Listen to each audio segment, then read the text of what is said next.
Chválený buď Ježiš Kristus. Srdečne vás vítam opäť po roku na stretnutí Hodina s arcibiskupom. Je to už 3. ročník, ako bolo avizované na plagáte. Chcem vás všetkých srdečne privítať na tomto dnešnom stretnutí. Tohtoročný cyklus nesie názov Aká môže byť cirkev 21. storočia. Vítam pána arcibiskupa Roberta Bezáka a našu dnešnú hostku Alenu Heřmánkovú, ktorá bola koordinátorkou Noci kostolov v Piešťanskom dekanáte. Nech sa páči. Sadnite si.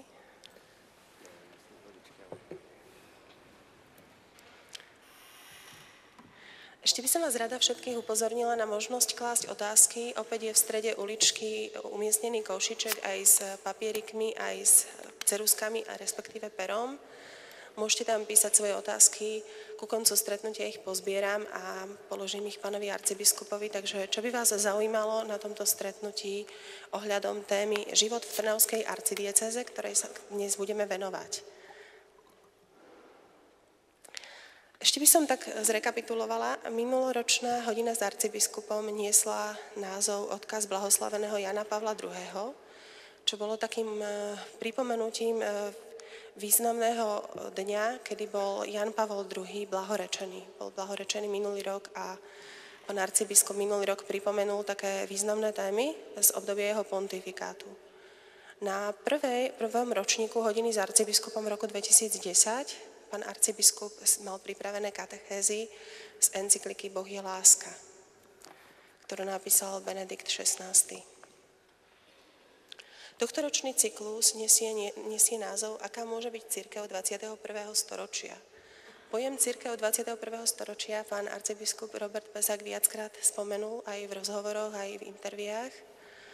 A je to vlastne o tom, že my žijeme v tom 21. storočí, tak je dôležité, aká tá cirkev teraz konkrétne v tomto čase je.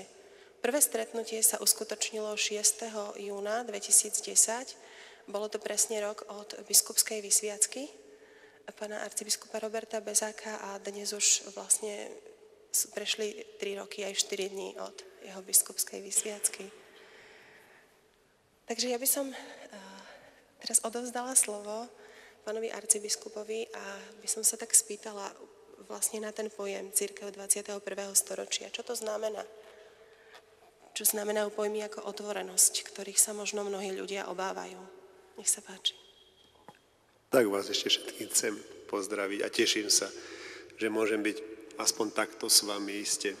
Mi to chýba byť bližšie pri ľuďoch. Viete, že ja som aj misionár z rehole misionárskej. Ja som sa zúčastňoval misií, mal som sa možnosť s ľuďmi rozprávať, stretať. Tak úrad ma kdesi tak vyťahol, že je to ťažšie pre mňa. A preto ja by som chcel využiť ako taký dialog, no iste na tejto úrovni dialog. Ja viem, že s každým by sa dalo porozprávať aj osobne, ale verím tomu, že je to možnosť, ako keby sme boli v takom našom naozaj osobnom priestore. A ja by som teda sa pokúsil možno pohovoriť o takej aj spoločnej vízii. Ja osobne nechcem hovoriť, že ja viem, skôr asi my vieme, tak žijeme v cirkvi spoločne. Naozaj je to naša taká rodina, iste moja. A taký to trocha aj pre mňa, ako keby taký termín zaujímavý, že cirkev 21. storočia. My tak hovoríme o tom, že to je doba kybernetiky teraz a nejakých takých moderných technológií, techniky, mobilných telefónov, pravda. My, čo už sme troška tých rokov môžeme mať, nie že ani veľa, ale viac, si ešte pamätáme, keď sa začínal vyvíjať len televízor, možno tie kotúčové magnetofóny. A tak ja by som nechcel vnímať cirkev, akože ona je tiež ako keby súčasťou tohto technického pokroku a ideme hovoriť o nejakej kybernetizácii cirkvi alebo nejakej kompiuterizácii cirkvi. Skôr možno by to bolo taká ľudská rovina, že ako by ste vy chceli tiež, ako by sme my spoločne chceli vnímať cirkev dnes. V minulosti musím priznať, že to vidíme aj v týchto priestoroch, aj tam, kde Trnava je tak vybudovaná cirkevne, ako taký priestor určitej takej hierarchie, vysokej, výnimočnej. Tu svojho času žili kardináli, arcibiskupy, ale poväčšinou oni pochádzajú zo šlachtických rodín. A tak ja trocha tak si myslím osobne, že tá cirkev v minulosti bola taká spojená s tou spoločnosťou, ktorá bola taká vysoko vyzdvihnutá, ako keby tí obyčajní ľudia tak mohli len z diaľky pozerať. Ja osobne už som to nezažil a pre mňa aj taká tá autoritatívnosť, akési vyzdvihnutie, nehovorím, že mi je cudzie, ale skôr mi je bližšie, naozaj, a tak som bol vychovaný, aj ľudský, aj náboženský, pre spoločenstvo. Keď ja chodil do kostola ako ministrant, tiež ako chlapec, mal som priateľov v kostole a chcel by som, aby to ostalo tak pre mňa aj ďalej, že ako kňaz som sa nedostal kdesi na nejakú úroveň a keby to boli dve roviny, že ľudia, ktorí nie sú zasvetení alebo teda nie sú kleríci, to je nejaká úroveň, ktorá sa nestretá s tou úrovňou kňazskou a to bože ešte biskupskou. Možno v tomto rozmere ja by som aj nehovoril dnes o cirkvi 21. storočia nejako tak technologicky, ako skoro ľudsky. Ja by som chcel mať takú cirkev ako spoločenstvo, ako stretnutie priateľov. Ja viem, že všetci nemôžeme byť tak blízko ako jedna rodina, ale môžeme vytvárať takéto skupiny. Jeden z veľkých teológov, Karl Rahner, hovorí, že tá cirkev bude ako budú také vytvorené spoločenstva ľudí, ktorí sa budú poznať. Isté to rodinné spoločenstvo, ale možno aj spájanie tých rodinných spoločenstiev. Tá moja vízia je, že tá cirkev 21. storočia by sa tak nejako tak vrátila späť k tej cirkvi toho spoločného stretnutia. Možno vo svojich domoch tiež, v nejakých tých priestoroch, ktoré sú nám blízke. My sami to cítime, ako dnes je potrebné okolo chrámu budovať aj nejaké také pastoračné centrum. Aby ľudia neutekali domov po svätej omši, ale možno zostali aj so svojím kňazom. Ja osobne, keď som chodil troška po svete, tak sa mi páčilo, keď kňaz po svätej omši vyšiel medzi ľudí, možno stál pri dverách, podával im ruku. Mne to nepripadalo, ako, že sa im nejako tak podkladá, alebo že silomocou sa chce s nimi familiarizovať, ale veď to sú ľudia, ktorí skrze Krista sme sa spriatelili. Takže ak by som hovoril o tej cirkvi 21. storočia, taký nešťastný termín, skôr by som chcel hovoriť o cirkvi, ktorá by vždy mala byť pohostinná, priateľská, malo by to jedno veľké spoločenstvo ľudí, viac horizontálne ako vertikálne, aby sa nevyzdvihovalo práve takéto sférické, lebo ako biskup by som to mohol cítiť, že no, tak vysoko a už ľuďom ďaleko a to by mi bolo ľúto. A toto budovanie blízkosti a priateľstva je isté aj také zraňujúce.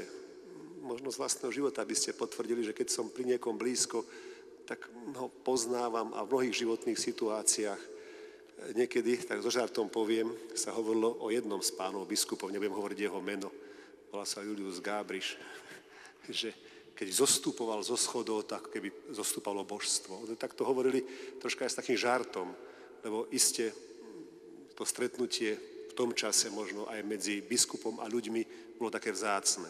A ostávalo viac na úrovni nejakých takých liturgických, takých sakramentálnych stretnutí, že birmovka, keď bola a prišiel biskup. A teraz ja osobne by som bol rád, a myslím, že nielen ja, ale je to taký rozmer aj nás, biskupov a kňazov, že byť blízko pri ľuďoch. Mal som možnosť poďme v Taliansku vidieť, ako kňaz je blízky ľuďom, ako ho majú pádre, oslovujú ho, naozaj poznajú ho po mene. A to pre mňa je niečo, čo asi ľudia dnes aj hľadajú. Osobne sa mi zdá, že niekedy tie denominácie kresťanské sú pre mnohých zaujímavé, lebo je tam taká bližšia familiarita, poznajú sa, sú si blízki. Vedia sa už pri vchode do tej modlitebne už usmiať na seba.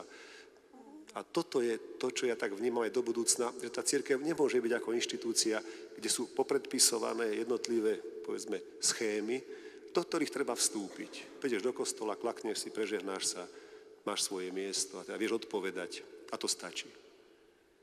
Ja by som bol teda naozaj rád, keby tá cirkev 21. storočia vlastne bola ako keby cirkev 1. storočia. By bola takým návratom možno práve k tomu spoločenstvu, tej blízkosti. Písmo hovorí o večeradle, keď sa Mária s apoštolmi spolu rozprávajú. Písmo hovorí o skutkoch apoštolských ako ľudia, potom ako si ho rozprávali o Kristovi, vyťahli teda aj ten svoj pokrm a myslím, že apoštol Pavol práve upozorňuje, že nie, že len sami si jete svoje chlebíky, však teda rozdajte aj druhým. Tak možno to je taká moja odpoveď, také vnímanie, že by cirkev mala byť takou ľudskou, nebyť nejakou tajomnou organizáciou, neskrývať sa, ako otvoriť naozaj ten priestor, lebo ja si myslím, že v podstate tá cirkev naozaj je dobrou, chce byť láskavou, chce hovoriť o odpustení, o zmierení. Ak aj sú nejaké kauzy, ale tie nie sú niečím, čo naozaj, keby sme mohli povedať, no v tak veľkej miere je tam samý hriech a samé pohoršenie. Tak 21. storočie vnímam skôr ako taký návrat opäť k blízkosti, priateľské. Aby tá cirkev bola taká trocha aj civilná v tom rozmere. Nebudovala nejakú takú svoju getizáciu, že teda my tu a ostatní sa nám nerozumie a svet je zlý, ako za každým rohom, keby na nás číhalo nejaké pokušenie. Ja si myslím, že vždy tí veriaci museli žiť aj v ťažkom prostredí. Ešte nedaj Bože, povedzme o tom rímskom cisárstve, keď im išlo až o život. Také nám nehrozí. Tak mať tú odvahu žiť svoju vieru, to by bola byť cirkev 21. storočia. Mať tú odvahu budovať priateľstvo, otvoriť ten priestor chrámu, byť pohostinný, pozývať ako si tak aj ľudí k tomu, aby žili svoj duchovný život. To je pre mňa ako taká cirkev, v ktorej sa chcem cítiť dobre. Nie preto, že som biskupom a ostatní by mali poslúchať, to vôbec vonkoncom nie, a pretože som biskupom a mám ľudí rád a chcel by som, aby oni tak nejako cítili skrze môj záujem, moju blízkosť, moju lásku, že s tým Kristom musí byť dobre, keď pozrite, ako sa milujú. Nie? To je taký návrat k tomu mottu, ktorý by mal určovať cirkev vždy. Takže vyhnem sa odpovedí, že čo je 21. storočia, ale chcem povedať, aby cirkev stále hľadala tú svoju podstatu, pre ktorú bola vytvorená Kristom. Aby sme si navzájom boli blízki. Snažili sa pomáhať si, zmýšľali o sebe dobre, modlili sa jeden za druhého. Mali také otvorené srdce, budovali tiež aj tie charitatívne diela, budovali tiež také tie ľudské diela, pomáhali si navzájom a tak nejako tak ukazovali aj na tú krásu cirkvi návonok. Tak to je taká moja myšlienka. Alenka, aj ty máš nejakú myšlienku? Chcela som začínať citáciou, ale asi začnem, lebo napadla ma jedna myšlienka. Niekedy na jeseň som bola na prednáške profesora Halíka a on hovoril na tému spiritualita pre túto dobu. Tak naskočilo mi to v súvislosti s týmto, čo ste hovorili vy, pán arcibiskup. On medzi iným spomínal, že skúsme si predstaviť, že všetko to, čo sme nažili za 2000 rokov, by sme mali opustiť, alebo mali by sme nejakým spôsobom stratiť. A sám si tam kládol otázku, že čo z toho všetkého je to najcennejšie, čo by stálo za to, aby sme do toho 21. storočia preniesli. Ja neviem, že či poslucháči, diváci budú súhlasiť s tým, ale možno je to na diskusiu. On hovorí, že z osvietenectva by bolo dobré, keby sme si zachovali zmysel pre racionalitu. Z moderny zmysel pre pluralitu a z kresťanstva tam pomenoval viacero vecí. V prvom rade hovoril o Biblii, potom hovoril o viere v trojjediného Boha, 3 božské čnosti, vieru, nádej a lásku a negatívnu teológiu. Toto som povedala na poslednom mieste preto, lebo sa mi to žiada nejako rozvinúť. Ja si myslím, že keby sme si opakovane viacerí kládli otázku, kto Boh určite nie je, tak by sme zistili, že máme veľa spoločných názorov aj s tými ľuďmi, ktorí o sebe hovoria, že sú neveriaci, alebo si to myslia, že sú neveriaci. Zrazu by sme zistili, že aj oni, aj my nemôžeme prijať niektoré zdeformované, falošné predstavy o Bohu a tu sa otvára ten priestor na ten dialog s tým svetom. Vy ste hovorili o tom svete tu a svete tam. Dnes som počula v jednej relácii takú zaujímavú myšlienku, že delenie na my a oni zabíja. A tak si myslím, že asi čo je dôležité do budúcna, vedieť vzájomne spolu premýšľať, vedieť načúvať tomu, ako ten druhý vidí život, svet a potom aj cirkev. Tak toto vidím ja. Ďakujem za krásnu odpoveď. Bola nielen doplňajúca, ale prevyšovala tú moju odpoveď. Ja by som tak nadviazala aj takou otázkou, aj možno takou rekapituláciou. Pán arcibiskup, keď ste mali prvé stretnutie, hodina s arcibiskupom v roku 2010, tam bolo takých načrtnutých viacero projektov a vôbec tá vízia, s ktorou ste vchádzali sem do Trnavy. ktorú ste prinášali a boli to vlastne tie princípy, ktoré sú stále živé, to je otvorenosť, transparentnosť a zodpovednosť. Bola to myšlienka cirkvi, ktorá je otvorená pre ľudí, ktorá vzbudila rôzne názory a postoje, možno aj obavy z toho, či to nebude nejaká sekularizácia, alebo čo to prinesie.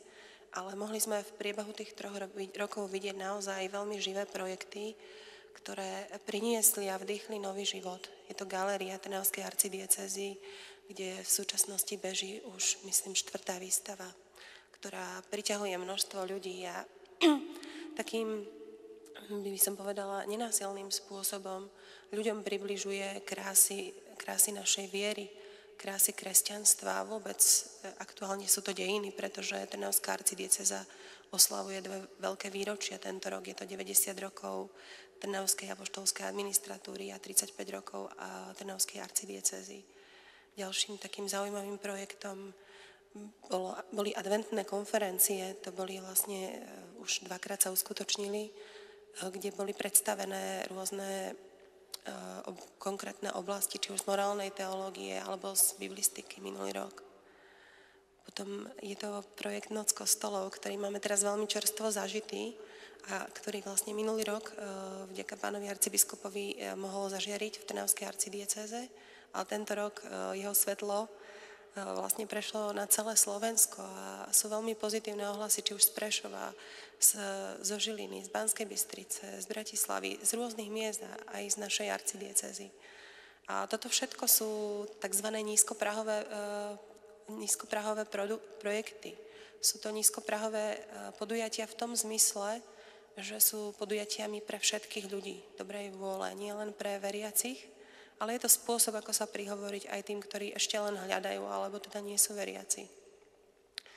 Toto spadá v podstate pod novú evangelizáciu, čiže evangelizáciu alebo priblíženie evangelia ľuďom, ktorí vyrastali v kresťanskom prostredí, ale možno ho nemali možnosť zažiť až tak hĺbke, až tak vo vzťahu, možno v rodinách. A vlastne by som tak znovu sa na vás obratila, pán arcibiskup. Vy ste s týmito víziami prichádzali pred 3 rokmi a mnohé z nich sa uskutočnili a viem, že mnohé sa rodia. Ako to hodnotíte? Aké výzvy pre vás prinieslo toto vaše pôsobenie? Čo vám to dalo, čo vám to vzalo? Ako to aktuálne prežívate? To je taká vážna otázka v mojom živote. Ak chcem, aby toto stretnutie naozaj nebolo také ako nejaké veľmi diplomatické a filozofické, takže pokúsim sa odpovedať v rámci možnosti tak úprimne, že iste veľa mi dáva. Je to skúsenosť, ktorú by som nemohol vyčítať z knihy. Byť biskupom sa nedá ako si na nečisto. To musí zažiť každý z nás, teda kňazov, ktorý sa tým biskupom stane. Pravdou je, že to niekedy môže unikať ľuďom, to moje osobné prežívanie, pretože každý z nás aj v tom svojom živote asi tak nejako si ho tak nacieli, nasmeruje.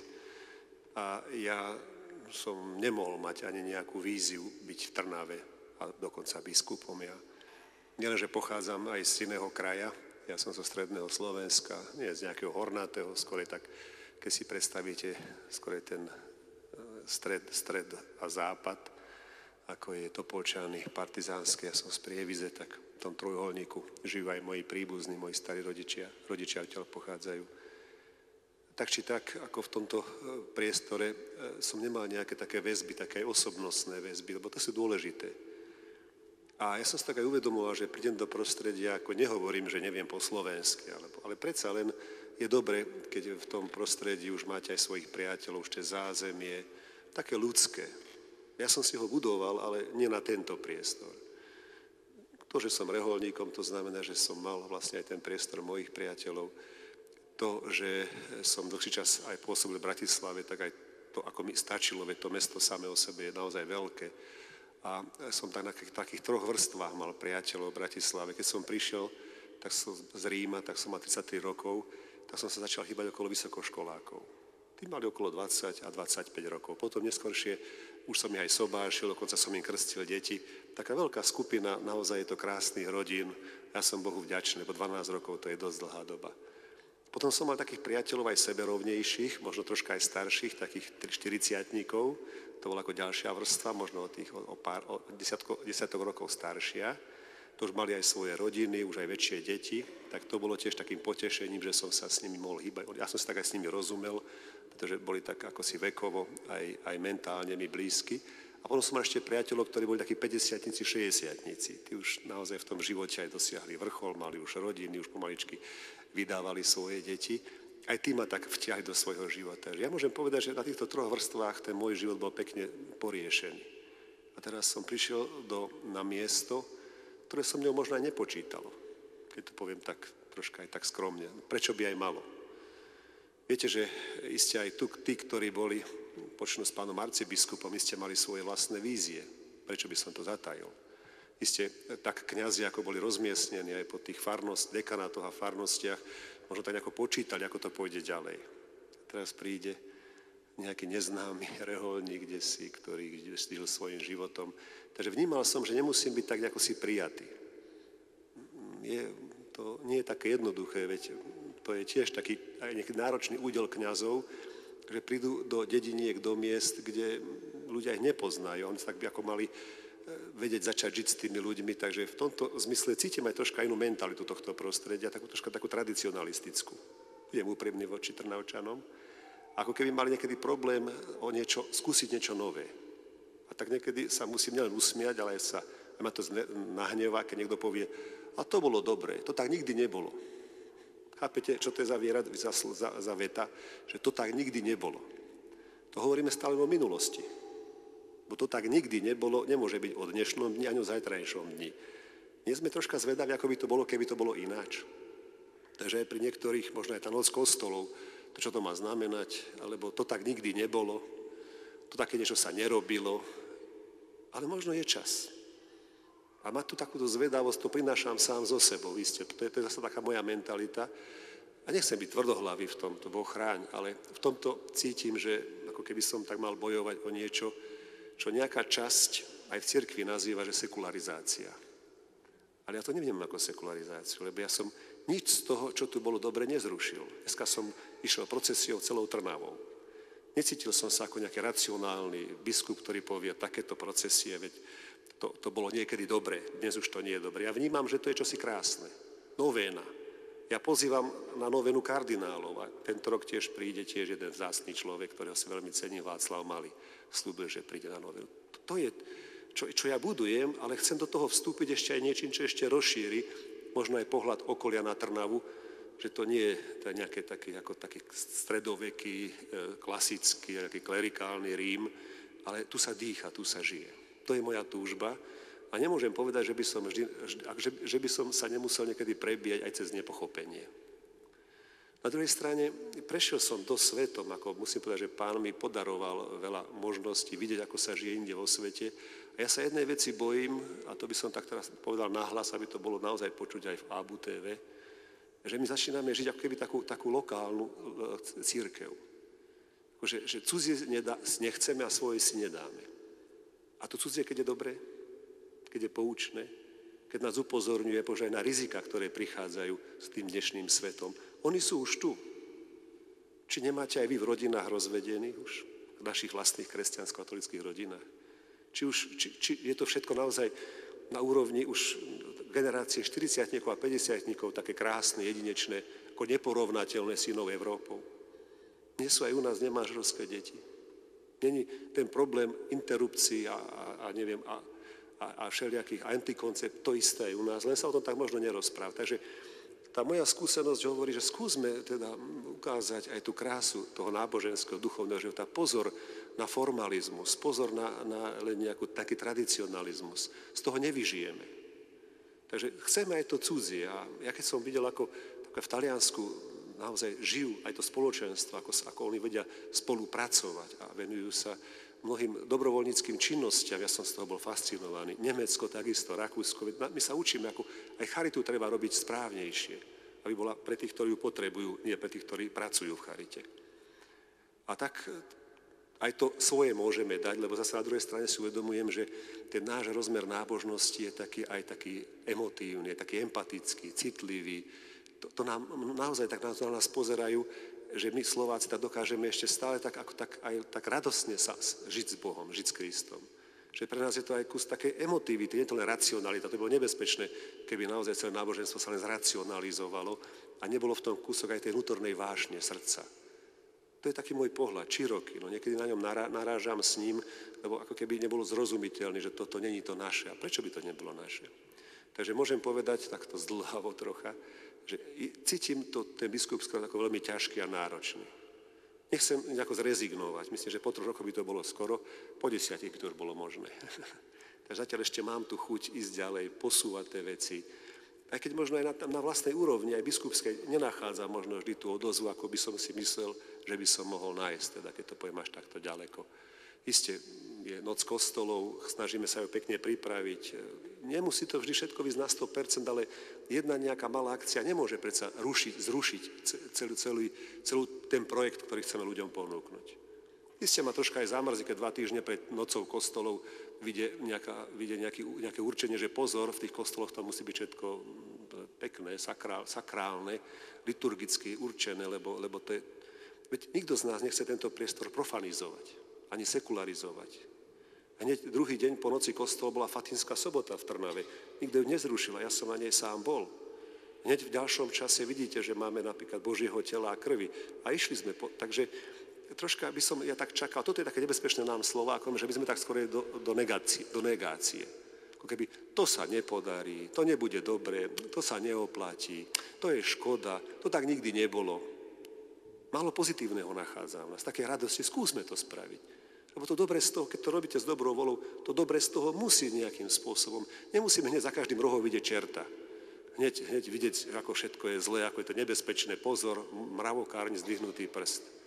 Ja som tak naladený skôr optimistickejšie. Tak trocha pavlovsky, že viem, komu som uveril, nie komu som, že s kým mám mať nejaký taký skrytý vzťah. Tak v tomto zmysle tie 3 roky sú pre mňa naozaj náročné, pretože dostal som určitý mandát, ktorý ako kňaz, ako páter by som nemohol robiť, to mi je jasné. Ako biskup môžem. Ale tiež uvedomujem si aj limity tých mojich možností. Ako môžem aj ja naraziť, že keď to nebude všeobecnejšie, v širšom zmysle pochopené a prijaté, tak môžem byť za to aj nejakým spôsobom, akože čo to má znamená, to tak naozaj nikdy nebolo. Aj z tých cirkevných kruhov môže byť povedané, že toto na Slovensku nie je dobré. Lebo ja som počul také troška nešťastné vyjadrenie, keď sme rozprávali napríklad o príjmaní na ruku, ktoré je bežné pomerne v krajinách, že to by naše staré ženičky nepochopili. Prepáčte mi, babky, ak teda vás tak rátame, že toto je pre vás ťažké, ale ja by som nechcel, aby sme žili na Slovensku len to, čo dokáže pochopiť každá staršia ženička. Ja by som chcel, aby tá cirkev vyšla dopredu a ťahala aj tých jednoduchých ľudí k čomusi vznešenejšiemu, krajšiemu, ani že toto už netreba, to je ťažké, to nepochopíme, to by nás zaplietlo, to by sme neporozumeli. Prečo? My nemáme dosť inteligencie a inteligencie viery, takže v tomto by som chcel tak bojovať, ako keby troška ísť aj hlavou proti múru, proti tým zvyklostiam. A nevidím to ako niečo, čo by nemohlo byť nápomocné, lebo vnímam, že predsa my nežijeme nejakú slovenskú katolícku cirkev. My žijeme aj to Rakúsko, aj to Maďarsko, aj to Poľsko, aj to Moravu, aj tie Čechy. Či my sami sa nehybeme v tomto celom priestore. A nie je cirkev katolícka, teda všeobecná. Takže v tomto zmysle je to pre mňa 3-ročná skúsenosť, veľmi zaujímavá, aj náročná, niekedy vyčerpávajúca. A vidíte, že už sme robili 2. ročník Noci kostolov, chceme už robiť aj 3. 24. mája bude, takže už to máme aj pripravené kedy. A to všetko by som tak rád, ja tak ako si odovzdal pre ľudí, nadchol ich tiež tou krásou, lebo verím tomu, že naozaj, že nakoniec sa to dá pochopiť ako pekné, a že by sme teda mohli spoločne budovať takú spoločnú víziu, také naozaj, ak sa vrátime späť tej cirkvi, ktorá je takou radosnou, otvorenou, pozýva, ale stále ostáva sebou samou. Nestráťa svoju identitu. Nič nezrušíme z toho, čo naozaj je podstatné, ako Alenka povedala, naozaj úcta k Najsvätšej Trojici, Ježiš Kristus, Panna Mária, to všetko. Nič z toho neodstránime. Tak ak táto vízia, verím tomu, že môže ľudí osloviť, ja budem rád a budem cítiť, že dostal som k tomuto mandát. Ani nie k tomu, aby som tak psychologicky vedel sa vyznať v každej tej mentalite, ale aby som ako si priniesol Ježiša Krista. Nie? Toto je asi také podstatné, prečo som tu. Ak som tu pre nejaké biologické väzby, tak som tu nesprávne, lebo žiadne nemám. Nepochádzam z tohto kraja, nemám tu ani nejakých príbuzných. Aj tá moja slovenčina je troška iná ako vaša, no ne. ale, nie je to tak predsa len o niečom podstatnejšom ešte, o Ježišovi, ktorý ešte ide hlbšie. A ja verím, že keď ma sem Pán poslal, lebo ja si neviem predstaviť, ako som sa tu mohol ja zjaviť, tak asi aj s tým, že vedel, aký som. Ja som sa tak aj rozmýšľal že ako tá moja povaha, moje skúsenosti po svete, čo som pochodil, ako som čo vnímal, že ja s týmto sem prídem. A som tu s tým. A je to dobré? Je to výborné. Vy ste hovorili, že by ste chceli ľudí nadchnúť. Nechcem tu prihrievať tú polievočku tej noci kostolu, ale preto som bola pozvaná, že? Ja z toho piešťanského regiónu musím povedať, že tam ste fakt ako nadchli ľudí, ktorých som ani nevnímala veľakrát nejakých aktívnych v kostoloch a zrazu sa oni stali tými, ktorí participovali na programe a veľmi kvalitne participovali na programe, dokonca až tak, že niektorí z nich už plánujú z toho, čo urobili, urobiť výstupy vo forme publikácií. Tak to si myslím, že to sú také veci, ktoré sa len tak bežne neudejú. Dokonca chcú podľa tých publikácií potom robiť aj nejaké také študijné programy pre mládež stredoškolskú a to už je taký širší rámec, ktorý ja veľmi oceňujem a teším sa tomu.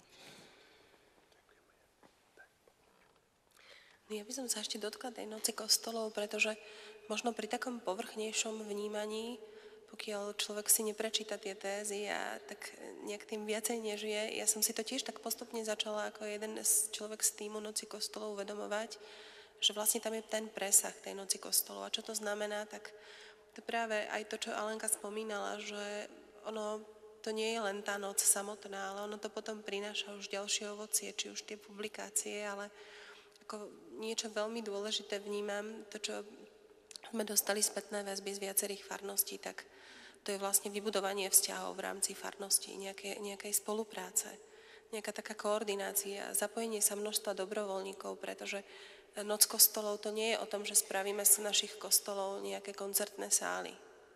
Ako pokiaľ by to niekto takto vnímal, to je nepochopenie tej základnej myšlienky. Tam naozaj tá noc kostolov, ten program vyžaduje zapojenie sa mnohých ľudí, vloženie sa svojimi srdcami, svojimi schopnosťami do toho celého.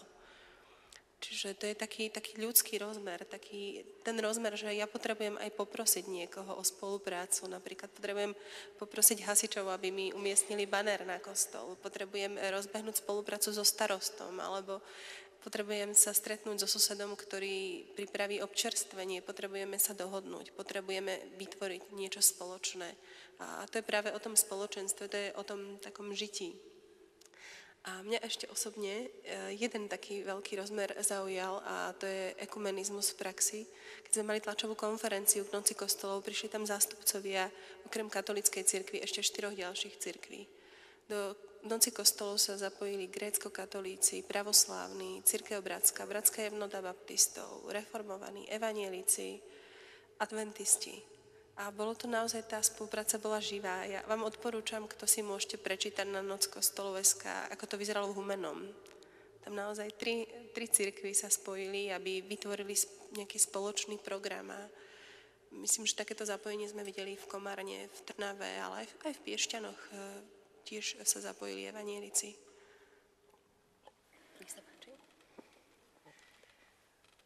Keď som ťa teraz počúvala, tak mi naskočilo ešte niečo iné.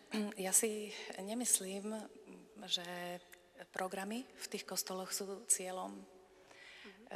Tie programy sú prostriedkom, ako nejako preklenúť to rozdelenie medzi, ako som hovorila, my a oni.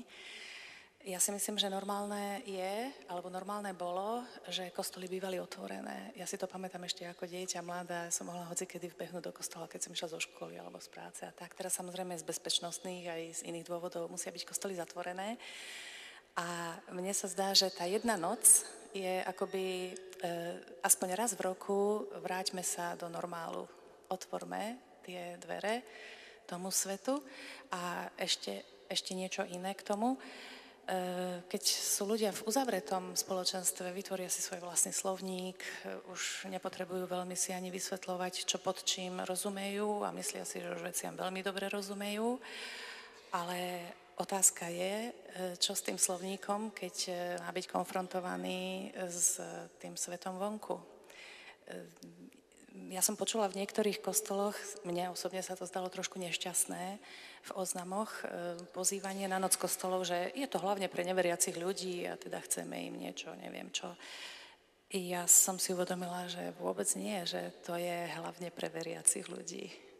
Že my si musíme sami na novo klásť otázky, my sami musíme na novo si zadefinovať veci, o ktorých si myslíme, že sú nám jasné, otázky našej viery a rôzne témy a rôzne pojmy a rôzne súvislosti. Takže ja si myslím, že je to minimálne tak 50/50. Že je to tak pre nich ako pre nás a tak pre nás ako pre nich.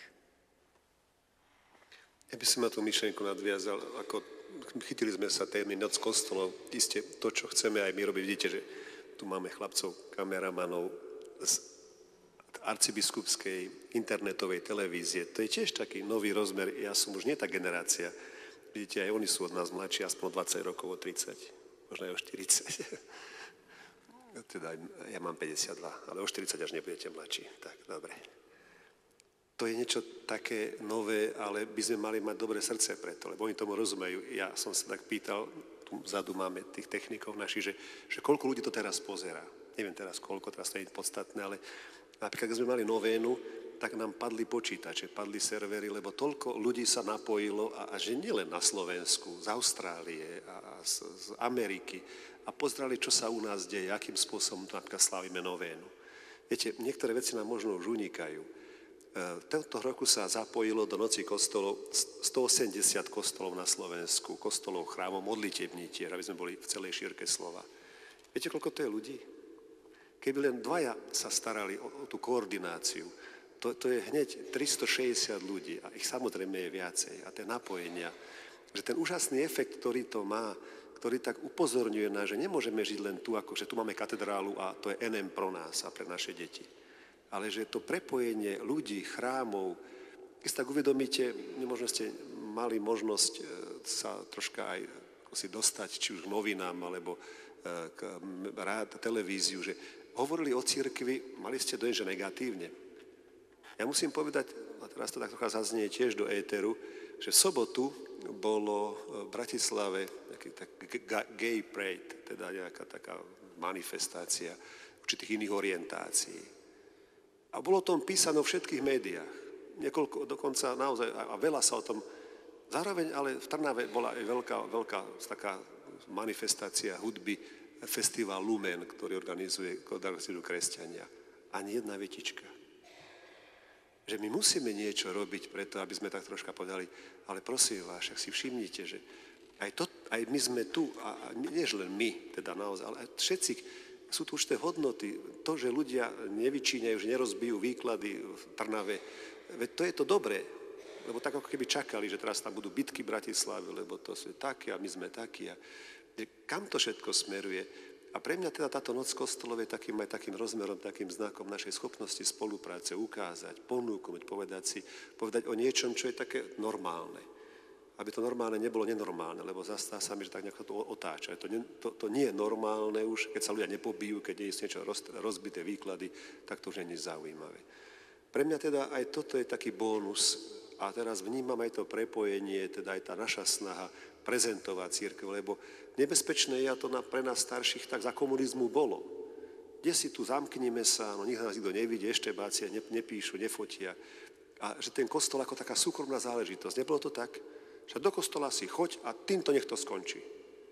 To nech je to tvoja súkromná vec. Ja som vyrastol v tej dobe. Kto mohol prísť do kostola len tak, ako si zo zvedavosti, že byť pozvaný? Nikto sa neodvážil. Ja som si pozval spolužiakov na moju primičnú svätú omšu. Rodičia im so strachom im zakazovali, mojim vlastným spolužiakom z gymnázia, nechod tam, si zničíš celý život. Že aj do kostola nesmieš ísť, nie, že budeš veriaci, to vôbec nie. Ale zničíš si celý život. My sme vyrásli v takej dobe, keď do kostola naozaj išiel len ten, kto sa tam odvážil ísť. Ale prečo by to takto malo byť? Takže chápte aj mňa, aby som trocha tak ako si z toho pozadia môjho života povedal, že preto to cítim ako dôležité pozvanie. Od všetkých, od biskupov počnúc. Lebo by sme to všetci zažili, že kostol bol len pre tých veriacich. A ktorí sú to? A kádrové materiály. A písalo sa. Ostatní možno aj boli chceli ísť, ale nebezpečné. A teraz to už nebezpečné nie je. A teraz aj tá spolupráca jedno s druhým, ako sa to zväzuje, ako tá cirkev má tiež svoju inteligenciu, svoje schopnosti, má svojich ľudí, naozaj môže využiť tie danosti, ktoré sú tu, internet, môže využiť médiá. Je to pre mňa taká radosť z toho, že už nemusíme žiť len kde si ukrytí v kostolíku, kde budeme len to náboženské, také naozaj o Pánu Ježišovi, Panne Márii, tí, ktorí tomu rozumieme, a tí ostatní nás nezaujímajú. Tak to je také potešenie, ktoré je pre mňa naozaj taká satisfakcia. Aj zároveň zapojenie Slovenska, lebo o tom, že na Slovensku bola noc kostolov, písali aj v Rakúsku, písali aj v Čechách. To je také, že zasa je to taká aj radosť z toho, že sme súčasťou diania. Je to dôležité, aby sme neboli, Slováci, tí stále žijú svoj život. To je tá ručníčková viera, tie babičky, pravda, vo všetkej úcte, áno. Tak tie púte a taká tá tradicionalistická, nie. Aj to máme, samozrejme, nerušíme to, ale vieme sa pozrieť do budúcna. A to nie je len noc kostolov, to sú aj iné projekty, ktoré máme aj tento projekt.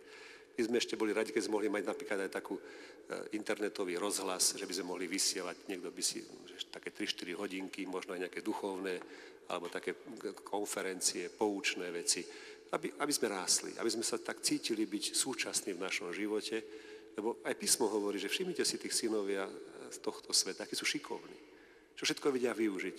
A synovia svetla. Takže nie. Pane, uvidíš, že aj synovia svetla dokážu byť šikovní. Máme tu už aj nejaké otázky, ak môžem položiť. By som začala touto, keď sme hovorili o tej noci kostolov. Noc kostolov ako misia návratu odídených kresťanov späť k Otcovi. Zaznamenali sa konkrétne návraty cez alebo prostredníctvom v dôsledku noci kostolov? Povedal by som, že máme takú spätnú väzbu teraz a snažíme sa naozaj zbierať aj mnohé tie svedectvá, vyjadrenia. A možno, že tá noc kostolov naozaj, ako už aj Alenka povedala, nechce byť nejakým sakramentálnym priestorom a teraz nech sa páči, poďte sem a v druhý deň nech sa páči do kostola prisúje svätá omša a tu sú spovedelnice. Ja osobne mal som taký dobrý pocit, keď som aj tých mladých ľudí videl, chlapcov a dievčatá, ako s tými knižočkami už si pozerali do ktorého kostola a takí boli nervózni, to nestihneme všetko. Mali sme im napísať, že to musia na viacej dní spraviť, lebo to sa nedá stíhať. A to ma teší, lebo takto to je aj zmyslené, aby to nestíhali všetko. Aby sa tešili aj na ďalší raz. Možno teda, aby trocha aj pochopili, aký ten priestor chrámu je krásny, takže to také svedectvo je tiché, že tu je krypta pod nami, kde sú tí už, ktorí zomreli a čakajú na nás. Ale potom tu je miesto života a nad nami tie veže naše, ktoré nás dvíhajú do neba. Taký trojpriestorový rozmer života toho chrámu. A ja verím, že aj Pán Boh robí svoje. My môžeme urobiť takéto materiálne, to duchovné. Ja sa musím mať, poviem, také iné svedectvo, keď si tak uvedomujem, že správame, čo treba, nechajme už aj nech Boh má robiť svoju pastoráciu. Jeden môj priateľ, ktorý síce veriaci, ale taký naozaj nepraktizujúci a taký ľachtíkár v tomto zmysle, čo sa týka náboženstva, mi hovorí, vieš čo, Robert, prišla za mňou moja dcéra, 10-ročnú dcéru, ktorá prišla za mnou, že ocko, že ja chcem chodiť na náboženstvo, bo moje kamarátky chodia, ale musíš mi to podpísať, aby som tam teda, že aj rodičia o tom vedia a súhlasia. A tedy som si tak zamyslel si, no ja som nebol nejakým príkladom chodenia do kostola, teda na spríjmanie, ale tak rozmýšľam, a čo ja vlastne môžem dať? Peniaze, to pripravím pre ňu. Ale taký duchovný dar. A ja jej hovorím, potom mi tak hovorím jej, Ivetka, ale ja som veriaci. Keď ty pôjdeš na sväté príjmanie a ja pôjdem s tebou a ja pôjdem na spoveď a pôjdeme spolu. Keby som mu povedal, že očo aj ty jeden neverec, ako takto môžeš existovať? Však si bol pokrstený. Chod do toho kosa, bo beda ti bude. Tak ty povie, čo dovoluješ. Ale cez to dieťa takýmto spôsobom naozaj povie, ale ja som tiež veriaci. Viete, nechcíme mať všetko tak štatisticky podložené, že noc kostolov bola a po noci kostolov 10 000 ľudí nám vstúpilo hneď do chrámov, pokrstení. Nie, to by nebolo dobre. Bojím sa štatistík. Lebo sú aj tie opačné, ktoré hovoria o tom, že koľko ľudí odišlo z cirkvi, alebo sa neprihlásilo. Ale toto je pre mňa, ja verím tomu, že mnohých to oslovilo, lebo som aj tu v Trnave stretol takých, lebo aj Trnava nie je celá kresťansky, nábožensky silná, že bolo to pre nich pekná myšlienka. Keď tak prišli, ten pán mi hovorí o polnoci, keď sme tu už končili, že prišiel som zo zvedavosti, že čo tam len v tých kresťaniach chcú v tých kostoloch ukázať. Prišiel som o 6:00 a hovorí, je 12:30 a ja som neodišiel. Od 6:00 do 12:30 tu bol a chodil po kostoloch, oči otvorené. A myslíte si, že to nemá žiadny zmysel? Ja poznám jednu štatistiku, ale nie v číslach.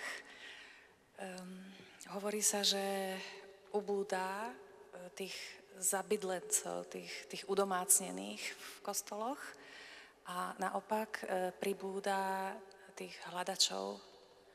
A ja si myslím, že to je dobré.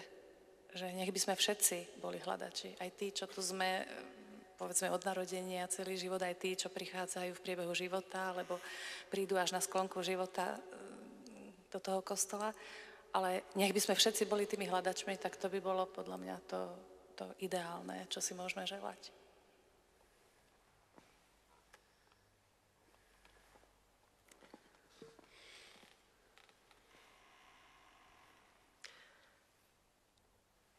By som možno k ďalším otázkam prešla. Sme ich dostali viacero. Tu je otázka venovaná práve púti. Domnievam sa, že púť je verejná modlitba viac ako spoločenská záležitosť. A tak aj procesia na Božie telo. Tomu by malo zodpovedať aj správanie účastníkov.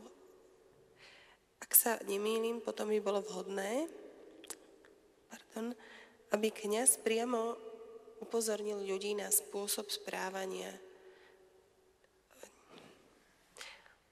Čiže k tomu rozumiem, že či by mal kňaz upozorňovať nejako počas púte na ľudí, ktorí sú v procesii, aby sa správne správali. Isté, ja vnímam, že všetko to, čo robíme v priestore chrámu, tak spáda do tej pozornosti nás isté a možno je to tiež taký rozmer aj toho, ako to vnímame. Viem, ako mi pripomínali, že teda noci kostolov, že tie speváčky sú decentne oblečené tiež. Či nemajú teda šaty, ktoré do toho kostola nepatria. No, viete si predstaviť, nehovorím mňa, teda, ale kňaza, že by stál pri dverách a každú z vás, milé ženy, by tak šacoval, či môže prísť alebo nie. Lebo táto blúzka nie, to je dosť priesvitné, tak chod sa domov prezliecť. Tá sukňa je dosť nad kolenami, tak domov prezliecť. Muži, ja neviem, či nemajú dobré ponožky, alebo niečo by si museli tiež nájsť. Niekedy aj muži chodia v krátkych nohaviciach do kostola. Je to také komplikované, lebo to je troška také, chápete sami, že také autoritárske. Ja by som chcel verím tomu, že určitú decentnosť si nosíme v sebe. Že predsa nikto sem do toho chrámu nechce prísť oblečený naozaj nevhodne. Asi možno v rámci tej svojej vhodnosti. A tak aj, lebo noc kostolov u niektorých aj tu v Trnave zbudila tak, keby niekedy ako takéto niečo môže byť, pravda, že spievať, ako nejaká silná hudba tiež, alebo aj oblečenie, možno aj nasvietenie. Ja osobne nemám vytvorený ešte taký interval, že odkiaľ pokiaľ. Ako samozrejme, že ja by som bol rád, keby to tak nejako bolo v nás.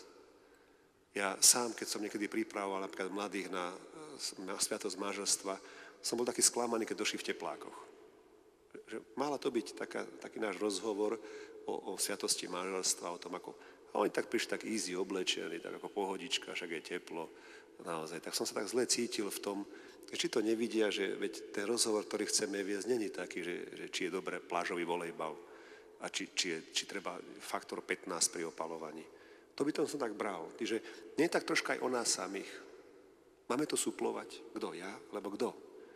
Niekto z vás by chcel byť v tej rade, teda nech sa páči, kto takto to vníma, že by to bolo treba, že postavte sa k dverám a povedzte, že kto tu je teda vhodne oblečený, kto nie. Na druhej strane sami vnímame, že je to čosi podstatnejšie. Nie? Taký ja mám dojem, že niekto môže byť oblečený tip-top, a je to tak aj dosť o srdci. Ja si uvedomujem, že napríklad aj dnes, ak bola tá procesia po meste, a nech tu bolo len 1500 ľudí, dúfam, že aj viacej. že to neustrážime, že to presne bude. Ale zasa, keď sa vrátime, nie je ten princíp krajší ako tá jednotlivosť, to zásadné, ako to, že ste našli niečo, čo bolo pohoršujúce. A ináč sa zbláznime doslova z toho pohoršujúceho, z tých jednotlivých prípadov. A budeme stále dávať len pozor na to, čo kto neurobil, nepomodlil sa, neprežehnal sa, nebol dobre oblečený. Vyčerpáme sa. A tak trocha by som to chcel nechať ja a chcel aj na to, ako si vaši, takú vnútorný cit pre to, aj pre vás, milé ženy, aby ste tak ako vnímali dievčatá tie, že ideme do kostola, Kristus je na kríži. Je to veľmi vážna chvíľa. My vieme, že ako sa treba obliecť na iných vážnych situáciách. Mne by to ako biskupovi stačilo. Čo vám iné mám povedať? Lebo naozaj sú niektorí kňazi, ktorí aj menujú, ako tá žena nesmie prísť oblečená a dokonca sú ochotní ukázať, a ty si tak oblečená aj ty. Nechcel by som byť ako si v koži tej ženy, chudierky, ktorá pred celým kostolom na ňu ukáže prstom. Ak s tým má problém, ak to naozaj je prehnané, tak nech nejako decentne si ju zavolá bokom a povie, viete čo, takto, druhý raz sa tak neobležte, lebo všetci po vás pozerajú, chlapi sa nesústredia potom a rušte nám svätú omšu. Ale to nie je to také, že nikto to nepočuje. Ale nie je takto nejako skazateľnica, bo tom to vyzerá, že my ani neriešime v kostole oblečenie a 6. Božie prikázanie a toho sa tiež obávam trocha. Tak to je taká troška má dlhšia odpoveď, ale ja verím tomu, že už sme v roku 2012, že naozaj budujeme tú cirkev teda ako si 21. storočia, ktorá by mala už riešiť niečo inšie a toto už je tak trocha aj medzi vami, nie? Keď ide dievča do kostola, tak ako rodičia sú tiež tí, ktorí by mohli povedať, toto nie je dobré, alebo priatelia si to povedia navzájom, ale že by som nejako biskup mal vydať nariadenie, aké má byť dlhá sukňa v kostole a blúzka, aké farby môže byť, chlapi, aké majú mať nohavice, toho sa troška obávam. Som to schopný spraviť, ale chcete toto naozaj? Aby takýto pastierský list vyšiel? To by sa na ňo zgusli, tí novinári, a povedať, poďte sa, no chudáci, oni nevedia, ako sa majú obliekať. A keď už je taká veľká akcia, napríklad aj tá noc kostolov, iste, keď sa k tomu vrátim, v niektorých svojich prejavoch možno naozaj bola taká, že ja sám som si myslel, toto nie je až také, ale ako sa hovorí, že vylejeme aj to dieťa z tej vaničky. Len preto, že jednoducho tej vody tam je nejako veľa. Isté, to, čo bola taká minulý rok, čo bola taká ako výčitka, že Zuzka Smatanová práve v tomto chráme zaspievala aj tú známu pieseň Čerešne. To je nevhodná pieseň do kostola. Môžeme o tom rozprávať, že či to je až tak vhodná pieseň, či naozaj. Aj keď na druhej strane máme aj v písme ľúbosnú poéziu. Veľpieseň, ktorá je tiež dosť taká, som povedal, že len pre dospelých, od 18 rokov. A takže nemusíme sa zasa byť také vystrašení. Je mnoho piesní krásnych ľudových, ktorí hovoria o láske. Ako keď netreba naozaj zasahneť za všetkým vidieť len nejaké to nebezpečenstvo, pohoršenie, pokušenie. Takže to je taká moja odpoveď. Áno, berem to a iste chceme, aby boli veci decentné, ale to sa týka všetkých. Boh chrán, že by kňaz naozaj mal byť ten, ktorý bude upozorňovať, ukazovať, bude bežať cez procesiu, vyťahovať ľudí zo zástupu, lebo ty sa nemôžeš byť. Chápete sami, že ako vyriešiť to je o mnoho komplikovanejšie, ako sa pokúšať to tak nejako pomaličky dostávať do takej roviny vlastného uvedomenia si. Čo na to hovorí psychológia? Ste ma zaskočili. No však to nevadí. No asi to isté hovorí. Ja myslím, že nejako veľmi sa nelíšime. Že... S tým poriadkom u ľudí, s tým spoločným nejakým takým vedomím o tom, čo je vhodné, čo nie je vhodné. No jednoznačne sa to dá jedine pomaly a trpezlivo. Určite sa to nedá nejakým nariadením zvonka, ale všetky premeny sa odohrávajú vždy vnútri. A viac ani neviem, čo by som k tomu povedala. Je to naozaj taká ťažká téma a náročná. Ja áno, hovorím sám, mám tú skúsenosť s ňou tiež. Viem, o čom ten, kto napísal, ale niekedy asi to tak treba tiež. Viete, že aj Pán Ježiš sa neodťahol od ľudí len preto, že chceli od neho niečo inšie, ako to vnímal. On koľko razy aj apoštolov tak pohreší. Stále neveríte, ale neposlali. No choďte preč do mňa, lebo to nemá zmysel s vami. Chceme sa tak nejako tak trápiť aj s týmto rozmerom. Ísť ďalej zasa, nezdávať sa, nerezignovať, lebo ak si začneme zasa len všímať to, čo je to negatívne, tak nerobme radšej nič, nie? Bude svatý pokoj. Keď ten kostol bude úplne prázdny, taký tu bude pokoj a kľud. Ja by som teraz načala z iného súdka, Často prichádzajú rôzne posolstvá, vízie, rôzne zjavenia. A toto tiež by som spomenula konkrétnu otázku. Týka sa to tzv. Veľkého varovania. Píše čitateľ, dostal sa mi kontakt na stránku Ježiš Kristus varovanie, kde sú údajné preklady zjavení írskej vizionárky Márie Božieho milosrdenstva. Skôr ako sa začítam viac do textov stránky, rád by som vedel stanovisko pána arcibiskupa. Myslím, že svojho času ten Dan Brown sa napísal takú knihu o tých, boli nejaký kód Michelangelov, či nejaký, tak Da Vinciho kód, áno, Da Vinci, áno, nie Michelangelo. A všetci boli z toho hotoví, teda, že čo tam ponachádzal, aké pravdy popísal. A teraz mnohí sa až rozkývali vo svojej viere, lebo konečne pochopili, ako to všetko je len nejaká konšpirácia. A Ježiš a Mária Magdaléna. Ja som to ani nečítal, sa vám priznám. Mne to ani nechutí ani čítať, také s prepáčením blbosti. Pre mňa je písmo sväté zásadné. Neviem teda, že či skutočne ako treba doplňať písmo ešte mnohými ďalšími vyjadreniami, zjaveniami. No môže to, ako neodsudzujem to. A to už tak dobre poznáme to, čo je naozaj od Pána.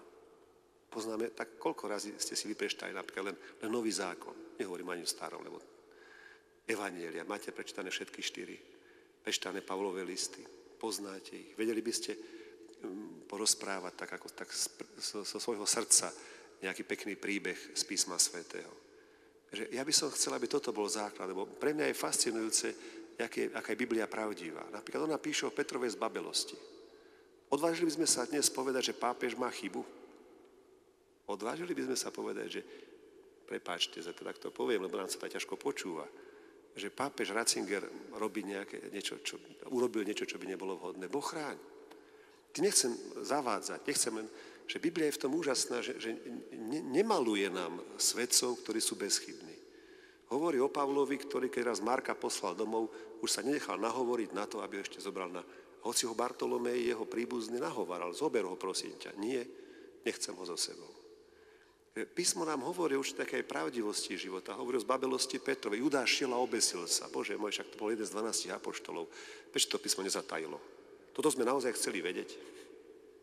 Áno, áno. Dávid, úžasný král, vidí tam kúpajúcu sa ženu, vydatú. On ju stiahne k sebe a nechá zahobiť jej muža. Toto je ten Dávid, ktorý tancuje pred archou, tak, že ide sa do rozhodnutia tela. Fascinuje, mňa to fascinuje, že aké to je, Bože môj, pravdivé. Ďakujeme ti za to. Lebo to je náš život, aj naša zbabelosť, aj naše pokušenia. Všetko sa to tak nejako, ako chápem, že nemusím si načitovať si nejakú špeciálnu náboženskú psychológiu, nemusím žiť nejakú mystiku a nejakú transcendenciu, lebo toto všetko, čo tam je napísané o tej neviere Tomášovej, je mi blízke. To je úžasné. Takže zamerajme sa týmto smerom. A keď v tomto budeme už takí hlbokí, naozaj dneska je Božieho tela a krvi Krista, tak sme oslavovali. Keď už budeme tak ako nasiaknutí Kristom, dobre, potom si môžeme aj iné prečítať, lebo budeme vedieť rozpoznať, že čo naozaj v tom je pravdivé a čo je výmysel, lebo ten Dan Brown si to všetko povymýšľal. Ale mnohí slabí vo viere tam všade len nachádzali, aké sú tam hlboké konšpiračné pravdy. Konečne sa im to odhalilo, ako to naozaj s tou cirkvou vie, ako ju súčasná cirkev zavádza, lebo nehovorí tú pravdu, ktorá tam kde si bola od počiatku, pretože.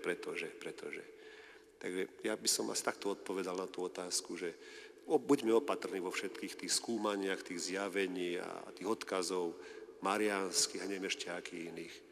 Musíme vždy sa do toho prúdu biblického dostať. Ten nám hovorí, to je tá metodológia čítania. Bo to je tá norma správneho čítania. Ja neviem, že či naozaj by Boh cez všelijaké iné ľudí, osobnosti chcel zjavovať nejaké nové pohľady, napríklad aj na koniec sveta. Chcel nám zjavovať nejaké nové hrôzy, ktoré prídu. Kristus hovorí, a to stačí.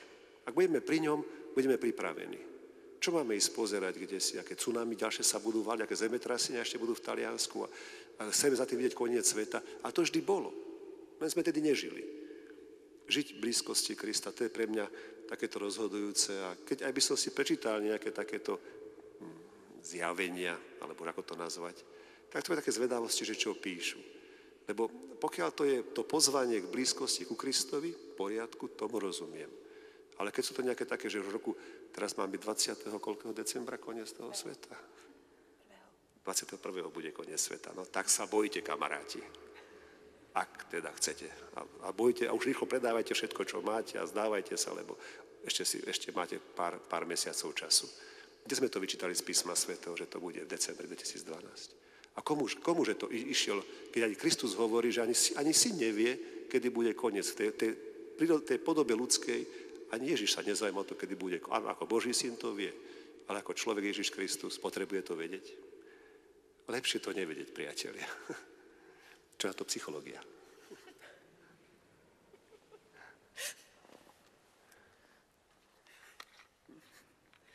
Ja si myslím, že k takýmto veciam sa ľudia utiekajú vo chvíľach buď osobnej, alebo nejakej spoločenskej krízy, alebo krízy Boha, alebo krízy náboženstva. Neviem sa vyjadriť k tomuto konkrétnemu zjaveniu, čo si tam čítala ty. Môžem k tomu povedz ty, lebo toto som počula prvýkrát od teba. No aký nezáujem. Ja som si prečítala k tomu zjaveniu, lebo už priznám sa, viacero mailov mi k tomu došlo. V podstate tá autorka má nejaké vízie, pravidelne to uverejňuje, má nejakú sieť ľudí, ktorí to sledujú. Ide tam o nejaké veľké varovanie. Ako ja keď som si to čítala, nenašla som niečo také teologicky závadné. Skôr to bolo o tom, že robte pokánie. Robte pokánie. A v podstate ja to vnímam osobne tak, že tak či tak Ježiš nám povedal, že máme bdieť, lebo nevieme dňa ani hodiny.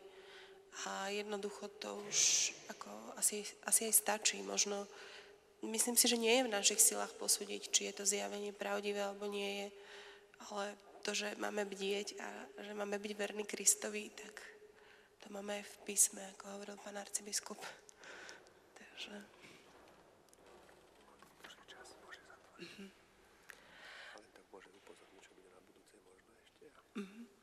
No už sa nám pomaly naplnil čas.